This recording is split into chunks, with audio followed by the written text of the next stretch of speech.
Hello, everyone, and welcome to another virtual worship service. I'm Sally Clark, and I'm the office administrator here at the Unitarian Universalist Congregation of Venice, where we strive to be a beacon of liberal religion for Florida's Suncoast and a refuge for all who seek a welcoming community, no matter what your color, creed, ability, or class, your sexual orientation, gender expression, political affiliation, immigration status, or your religious belief. Here, we celebrate our differences as we learn from one another. If you'd like to know more about this congregation and its many opportunities for learning, growth, and connection, you can view our calendar and our announcements on Facebook or on our webpage at uucov.org. We would like to ask that please, if you're watching us on YouTube, remember to like this video by hitting the thumbs up icon below and leave us a note in the comment sections and click on the subscribe button on your YouTube channel. The COVID-19 pandemic, as we know, has hit many nonprofit organizations' budgets very hard, and this congregation is no exception. Please consider clicking the donate button on our website and giving as generously as you can. This continues to be a difficult time for us and our neighbors, and we hope you'll find something in this service that speaks to you and may lift you up or challenge you in ways that lead to spiritual reflection and personal growth. We are so very glad you've chosen to join us today. The prelude begins our service.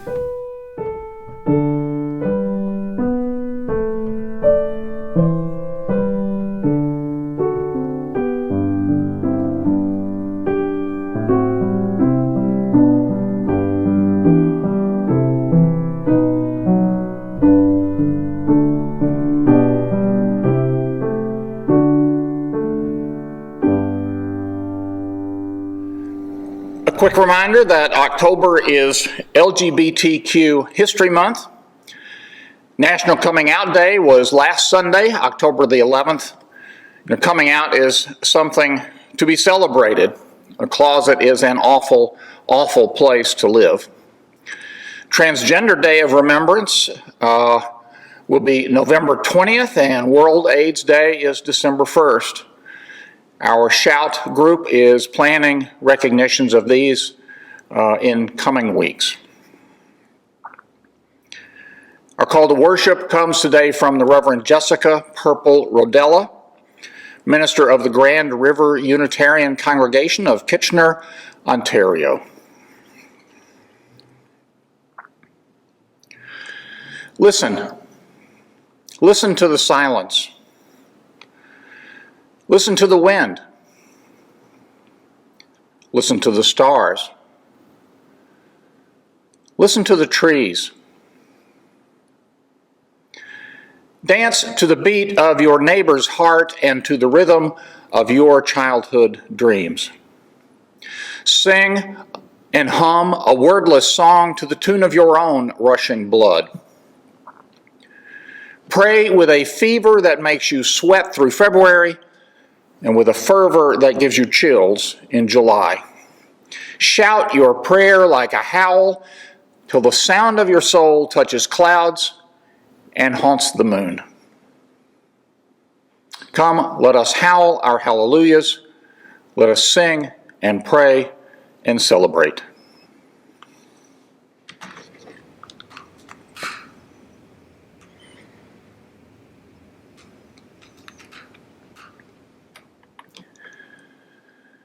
Let us worship together. Our hymn is "Where is Our Holy Church?" We'll sing the first and the last verses.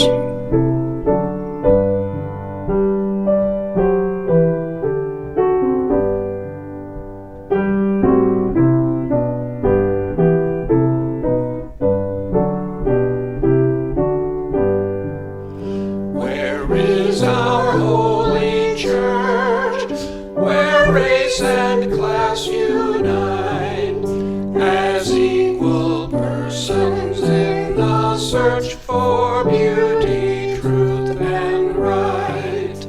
Where is our paradise in aspirations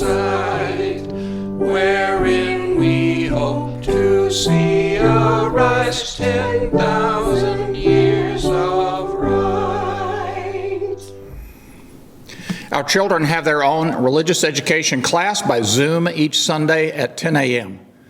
If you'd like to attend or to help your child attend, login information for that class can be found on our website at uucov.org or on our Facebook page. This week, we have a story for all ages that was posted on the Facebook page of International Center for Conscious Leadership back on March 15th of this year. This is a story from Nicola Torbett. Yesterday, walking in the redwoods with a dog, I decided to ask the trees about COVID-19. Basically, what I heard from the trees is that even this virus has a message for us if we're willing to hear it. No, they were not saying that God created a virus to punish us. Trust me, I checked. But they were clear that there was a message. As far as I could make it out, the immediate message is slow down and start taking care of yourselves, of your own bodies, of each other, of the people and other living beings who are being ground up and spit out by all your systems. The trees said, "You thought it was impossible to make such a sudden about-face, to step outside the relentless economic processes that reduce all of life to resources to be expended. You said, well, we know we have to change everything in the next 10 years, but we just can't imagine how." But here you are, brought to a grinding halt by something so tiny it's invisible to the eye. What if you use this time when all the events are getting canceled and many of you are being told not to report to work, to reconnect with what you love? What if this virus brings you to your knees so that you have to admit that you don't really know how to move forward? And then what if you started reconsidering how you've been living? And then reaching out to each other, especially to those most at risk. How about talking about what you long for? And noticing the redwoods and the daffodils. And talking to us too. What if? Our meditation begins today with an extended piece entitled A Prayer for Weary Times. It comes from the Reverend Margaret Weiss, minister of the First Unitarian Society of Ithaca, New York. Reverend Margaret begins. Holy One, our hearts are weary, are tired, are breaking. Our hearts are stretching as they are pushed and pulled, bruised and battered by all the suffering and the brokenness and the pain. Our ears are ringing with harsh words, with yelling, with gunfire that echoes in our streets and takes the lives of innocents without cause. They're ringing with the affirmation that Black Lives Matter again and again until this idea is made manifest in our legislation, in our communities, in our hearts. Our mouths speak words of hope, of courage, of truth. And at times we find that words do no justice. The brokenness feels too big. Our collective bodies, built for lifting one another up and for holding each other in love, are being used instead against one another as weapons, with hatred and fear as the ammunition. Help us to see beyond the dissonance to a time of healing. Help us to remember that the only journey toward healing is one that is paved through humility, by accepting responsibility, by counteracting complacency.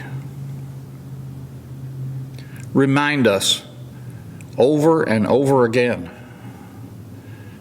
that ours is not a solitary journey, but one taken together, bolstered by deep listening and deeply rooted in love.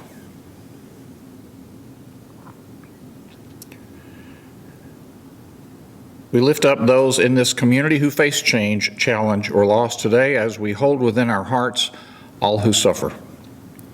And now we pray, each in our own ways, into the silence.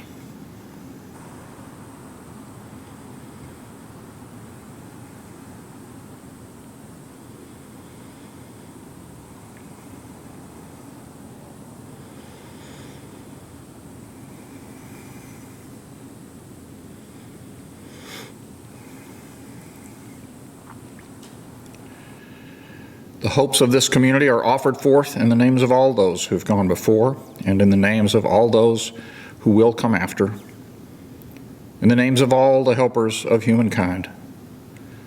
Shalom, salam, amen, and blessed be.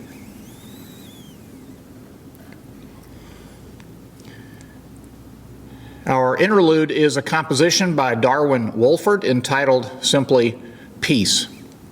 Our director of music, Dr. Marcel Leonard, is at the piano in our sanctuary.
I'm concerned.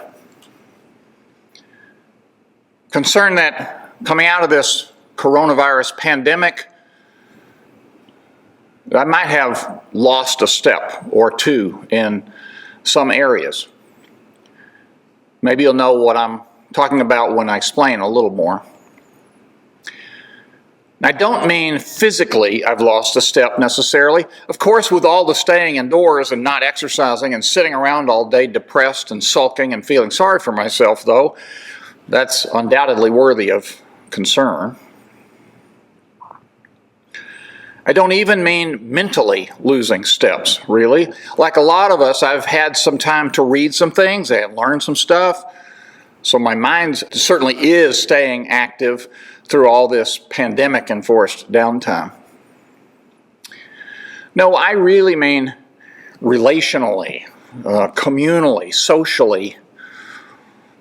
I feel like I've lost a step largely because I haven't been around other people very much in the past 7 or 8 months. It seems like I've been sequestered for so long now that I've forgotten how to be with other people. And I know from my few tentative attempts at re-entry into polite society that there are some trouble spots I need to be careful of. One of my issues, I think, is that I get so excited to see somebody I haven't seen for a while that I have a hard time holding back. I do my best to remember masking and social distancing and all that, and really that part's almost okay. I can stay back geographically and not jump in to hug people. But I do have a hard time not talking too much, not going on too long, not telling any and everybody I meet my whole life story and all the things I've been doing and thinking lately and how frustrating everything feels these days. And so I'm trying to hold back, trying not to jump at people, trying to think about what it is that's going on with me and going on with us. The one thing I've learned in these moments of hyper excitement at seeing people is that if I start talking like I want to, if I start telling people all I want to tell them, then I'm listening far less than I need to, and way far less than is good for me or them. I was listening to a recent Facebook vlog from the Reverend Victoria Weinstein, a Unitarian Universalist minister who posts on social media under the name Peace Bang. Reverend Victoria was talking about the different sorts of social interactions we have and about some of the kinds of conversations we engage in with one another. And a couple of things she said really stuck out for me in our current situation. Normally, Reverend Weinstein said, when we're just chatting, we're going back and forth and letting each other get some words in as we respond to some topic or another. And that's incredibly important as the social grease that helps our relationships get going. Then there's another sort of a conversation where it's more like a debate or a good-hearted argument. Maybe you'd call it banter and repartee, that back and forth where we're listening to what's being said, but just enough to discern somebody else's point of view, and not listening too closely because in our own minds we're already constructing a response that we hope will make us seem smarter and better read and more clever. That's not particularly bad, Reverend Victoria said. It is what we do. That kind of conversation is often a form of play. It's a way to build connections or teams or tribes even. Our forebears, the Transcendentalists, were great conversationalists. Emerson, Thoreau, Margaret Fuller, Theodore Parker, the Alcotts, Bronson and Louisa May, and all of them.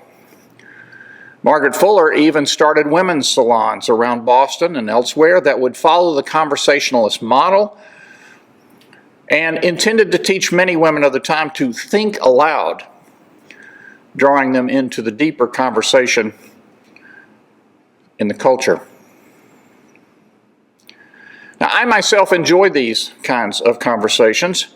I was reared in a family and a milieu that valued talk. It was play. It was connection.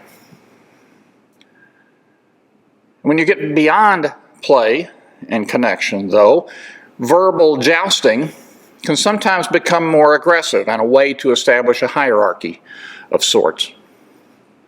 Practicing such jousting, I learned to defend myself verbally a little bit, how to parry others using a well-placed bon mot. To be good at that sort of conversation, you certainly have to pay attention, you certainly have to listen some.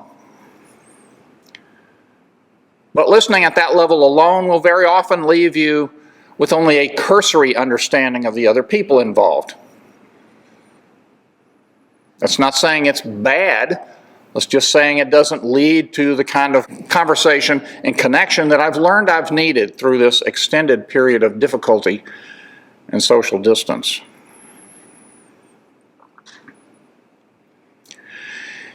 And so there is another sort of listening, one that I think I might have the most trouble regaining after this pandemic. And that is the kind of listening where we are giving someone else the time and space to talk about themselves at some length, letting them explore what they're going through, letting them think aloud about how they're feeling about things with no interruptions.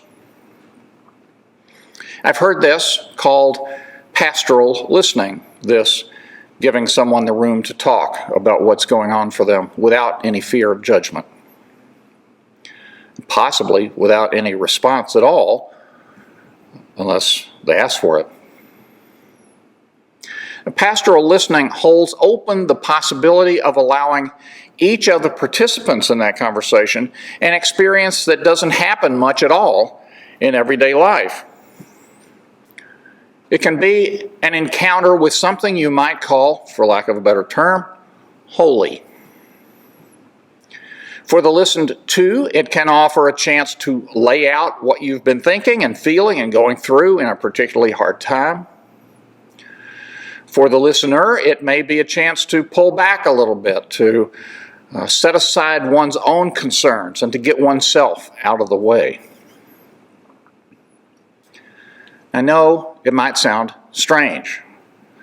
I know these things are not normal, especially in this time when hate speech and violent verbal attack is the lingua franca of politics and journalism and social media of all sorts.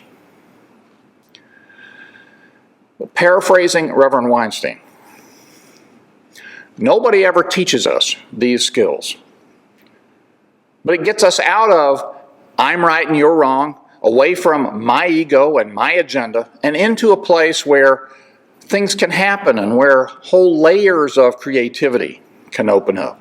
Having someone agree to listen to you is really sacred.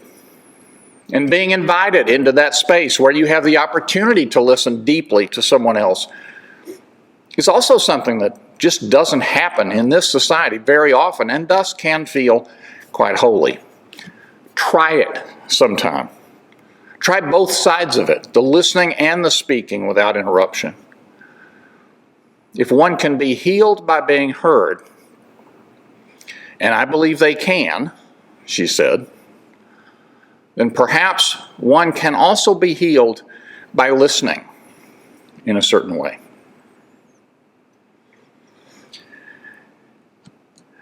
This past summer, a handful of committed members of this congregation began meeting and training to be part of a new pastoral care program, learning to be what we're calling, at least for now, pastoral visitors. The pastoral visitors in this inaugural group are ready and willing to walk with you as representatives of your congregation. They're ready and willing to listen, and listen deeply to your struggles and concerns in a confidential manner, and to support you in sorting through your options. Let's be clear, these pastoral visitors are not intended to take the place of your friends. On the contrary, you should still find ways to confide in your friends. And though having the kinds of conversations I'm talking about can feel a lot like friendship, there are distinct differences between the two activities, much like the differences between being someone's friend and being someone's minister. Here's what I mean. Friendship, on the one hand, implies a give and take from both parties, implies that there's an equal time assumption that informally is understood. And isn't it wonderful when that happens for us in our lives? Ministry, on the other hand, implies that there's a person, a minister, who is there not for themselves, but for you. Likewise, the pastoral visitor is there for you, not for themselves. A pastoral visitor, similar to a minister, comes to you to listen. They come to you to allow you the space to explore what's going on with you. The goal in pastoral visitation, in fact, the expectation in ministry, is not that we each get equal time to share and that both of us will get our social and emotional needs met. Well, certainly it should be a friendly encounter, but no, the minister and the pastoral visitor are not there to make friends with you. They're not there because they need friends, nor actually because you do. They are there instead to help in a circumscribed way, in a circumscribed space and time, by walking with you through a difficult place on your path, by listening deeply to what you have to say, to who you are, to what you're thinking and feeling, and not necessarily by answering all your questions, but by helping you to deepen your experience, to remember your resources, and to explore your options. One other important factor: the pastoral visitor is there for you in the name of your congregation, because caring for each other is one of the main reasons the congregation exists in the first place. It's right there in our mission statement. We are a welcoming, caring community, encouraging spiritual growth, seeking meaning, and pursuing justice. We are a welcoming, caring community. And this has been a hard time for a lot of us, a hard time in the life of this congregation. We're trying to find ways to fulfill the caring part of our mission better. The story for all ages today was about a person who went out into the forest and talked to the trees, and then had the presence of mind to listen for what they had to say back. And there is certainly wisdom in that approach. You may have even heard the birds in the trees while I was telling that story. They were certainly noisy. They certainly seemed to want to give us their own take on what's been happening. If you can't get out to the forest, or if tree hugging is not your kind of thing, or if you'd rather talk to a real live person, then calling on one of our pastoral visitors might offer you a new way to tell your story and a good chance to be heard deeply by another caring human being from this congregation. When the noise gets to be too much, please let somebody know. Our pastoral visitors are ready to listen. So may it be.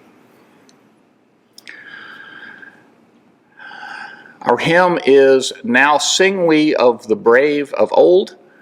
Let's sing the first and last verses as shown on your screen.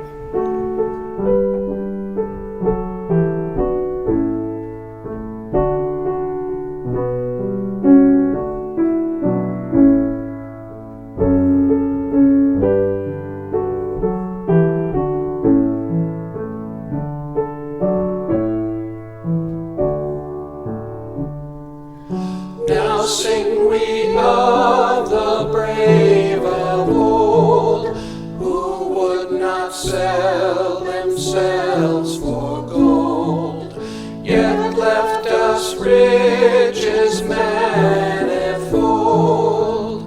Alleluia.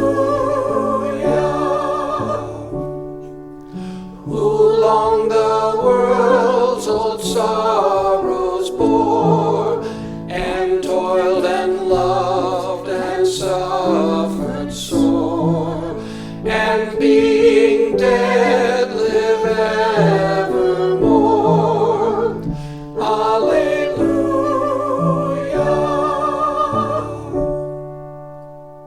And now a benediction from our hymnal, with words that come from the 55th chapter of the book of Isaiah, verse 12.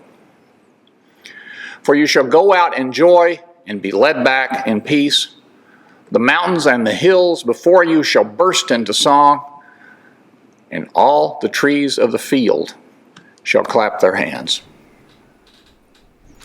Go in peace, walk softly on your paths, and may the light of love shine on you all your days.